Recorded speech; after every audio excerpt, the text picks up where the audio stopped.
So Steve Brookshaw, Grand National winning trainer from 1997, and you're still here at Eyton celebrating the point-to-point. Why is Eyton so important to you?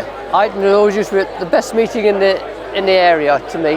It's a unique racecourse because you only go once and a bit round.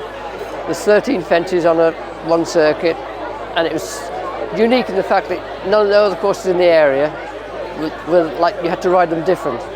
And we all see the greatness of the Grand National, the Gold Cup, but this is where a lot of the hard work's done, isn't it, on the courses like this? Yeah. Everybody loves Easter Monday here. It's a great social day of the calendar for a lot of people, Yeah, and that's it, isn't it? It's the racing community. You can see here today with 220 people here. Yes, yeah. The good and the great of racing here, but they know it's so important to be at the courses like this locally. It is. I hope it keeps going, because a few are closing down now, so hopefully we can keep supporting it. And is it fair to say without courses and point-to-point racing, you wouldn't have had a Grand National winner?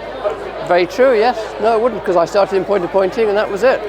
And of course, we are a week away from the big race. Firstly, do you have any tips? No. No. Secondly, what does it take to win the great race? Just have the right horse. The right horse, as simple as that. Yes. And the jockey to stay on, of course, is the biggest thing, isn't it? The jockey knew what he was doing, so that made my job a lot easier. And, of course, you won it on a Monday.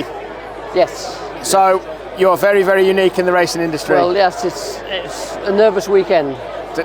Even longer if it gets delayed by 48 hours. The tension beforehand, a few weeks beforehand, because we knew he stood a good chance because he'd won at Shropshire, been second at Shropshire over 4 miles, so we knew he stood a good chance, and the tension was quite high.